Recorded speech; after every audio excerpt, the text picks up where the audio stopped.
Welcome back to the Guy Reviews channel. Today I wanted to talk about 5 reasons why I would buy a Ford Expedition. Now, I did a video already about 5 reasons I would not buy a Ford Expedition.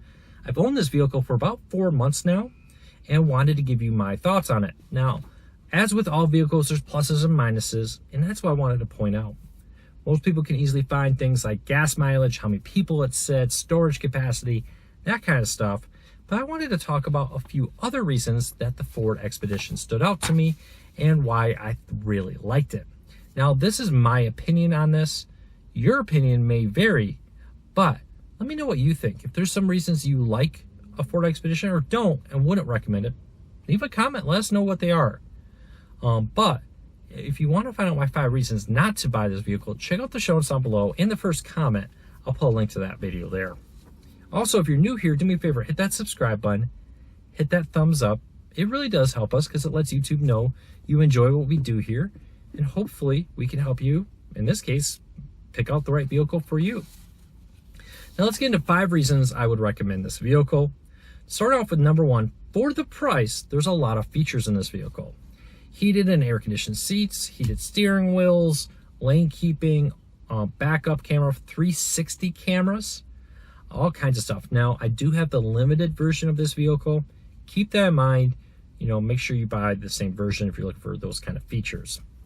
But compared to the other brands I looked at for the price at the time, this vehicle had some great features that really helped it stand out for the dollar. Yes, there are vehicles that are much more high-end vehicles with additional features, but for the dollar, I was very pleased with this vehicle. Number 2 was the fact that this has lots of legroom. Now, that's probably the main reasons I bought this vehicle. I have a lot of time, we travel with a lot of people, a lot of tall people who need legroom. And I do know now that the GMC Yukon 2021 version, which is starting to hit retailers right now, does have better legroom than the older versions. At the time, this was one of the best out there. I'm not sure how it compares to the 2021 Yukon. But compared to most SUVs, whether it be the Toyota or the GMC ones, this one I thought was excellent legroom, reclining middle seats, all kinds of little things that make it very comfortable. Number 3, very smooth ride. Compared to many SUVs, and I've owned a Sequoia from Toyota, a Yukon from GMC, and now a Ford Expedition. Plus, I rent so many cars out there that I'm a gold status at like Enterprise and different places. It is, I can say, a very smooth ride compared to a lot of its competitors. Now, it's not as smooth as like a car, for example. You're a much bigger vehicle. All those things come into factor. But for an SUV, this is a very smooth ride. I really find it comfortable to take long distance trips in. So if that's something you're looking for, this may be the vehicle for you. Number 4, it's also very stylish. For the price point, yeah, there are, much more expensive vehicles that look nicer, have nicer interiors. But I was very pleased with this. The leather is very nice. For instance, it has accent lighting where you can change the different colors in it on the door handles and the floor at night, so you get different colors. I set mine to blue. And you can do different things with it. I thought the exterior looked very nice on my limited edition of the Ford Expedition. But retractable runners, comfortable seats, and more, I thought it was an excellent fit for me. And number 5, great hands-free control. Now, if you watch my video, you see 5 reasons why I don't like this. I had some issues with the touchscreen. But the voice control Sync has is probably the best out there. Though increasingly with Alexa and Apple CarPlay, I think they call it. I use Android Auto. The voice controls built in the car aren't as important.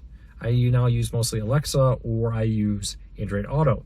And I'm very, very happy with it. I actually really enjoy it. I find it works really well. But the physical built-in one compared to GM and others, I think is probably one of the best. Now, I haven't used a Toyota one in a couple generations, whatever you want to call it. But I will say, compared to what I had, this is so much better than the competitors. It really does help. And that does help make up for some of the downsides on the touchscreen. Navigation, I'll also say built in. This is one of the better navigations on here. Really good maps, really good responsiveness, searching for things, directions, and more, to the point where I'm basically willing to give up my Garmin. Again, though, increasingly you may just want to get Android Auto or the Apple version and just use the maps built into that. Well, there you go. 5 reasons why I would buy this. Now, overall, final verdict. Would I buy another one of these? Probably. I will say, though, the main reason I bought this was legroom. And with the Yukons now being wider wheelbases with more legroom, I've heard the stabilization's a little bit better, and I've heard that they address a lot of that. I may go back to Yukon. But do I regret this? No. No, this was a good purchase. I'm not getting rid of it. I'm going to ride this until the wheels fall off. But I'm very happy with it. Though there are things I think if I was buying again, I wish I had known. That I wish I had been aware of. And there's reasons still to this day, like I listed. For the price, this has a lot of features. It's very stylish. I really love the reclining back seats, which are something a lot of cars don't. Heated middle back seats. Again, a lot of other brands don't offer that. So yes, I think Ford is an excellent quality here. When I did have a problem with the car, I brought it in. Great customer service, very fast getting the parts, getting it done. So 2 thumbs up overall. But my needs are probably different than your needs. So I hope that these 2 videos helped you make a decision on what's right for you. Thanks for your support. If you're new here, hit that thumbs up, hit that subscribe button. It really does help us, and hopefully we helped you out. Thanks for your support. I'll be back real soon.